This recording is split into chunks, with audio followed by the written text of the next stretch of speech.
9/11 के बाद कबायली इलाके के लोगों से हुआ, मैं समझता हूं कि उसकी मिसाल कहीं नहीं मिलती। मैं असेंबली में खड़ा था जब पाकिस्तान की फौज वजीरिस्तान भेजने का फैसला हुआ। मैंने असेंबली में खड़े होकर कहा कि ये बहुत बड़ा हिमाकत करने लगे हो, ये हमारे लोग हैं। अगर आपको कोई डर है कि जी अल-कायदा वहां कबायली इलाके में अफगानिस्तान से आ गई, तो अपने लोगों को कहो।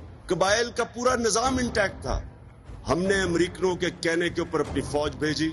मेरी तकरीर में मैंने ये कहा कि अगर आप अंग्रेज की तारीख पढ़ लेते, जो 80 साल अंग्रेज की कबायली इलाके के लोगों के साथ तारीख है, आप कभी यह हिमाकत ना करते। सबसे ज्यादा अंग्रेज फौजी वजीरिस्तान में मरा था।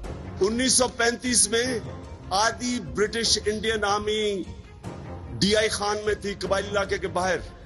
तो वो जो अंग्रेज जो सुपर पावर थी, वो जब उनको काबू नहीं पा सका, तो हमें क्या जरूरत पड़ी थी अपनी फौज अपने लोगों के ऊपर वहां भिजवा दें।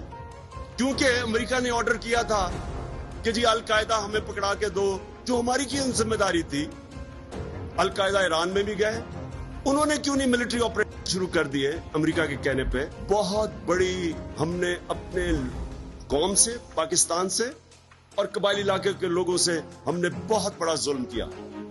हुआ क्या, जब मिलिट्री एक्शन शुरू हुआ, ऊपर से ड्रोन अटैक शुरू हुए, वहां जो जिन लोगों के लोग मरे वो खड़े हो गए बदला लेने के लिए। अब बदला लेने के लिए पाकिस्तानी फौज सामने थी। हमने अपनी फौज और अपने लोगों को लड़ा दिया। वहां जो तबाही मची कबायली इलाके में, वो अब तारीख का हिस्सा है। और सिर्फ अमेरिका के कहने पे हमने ये किया।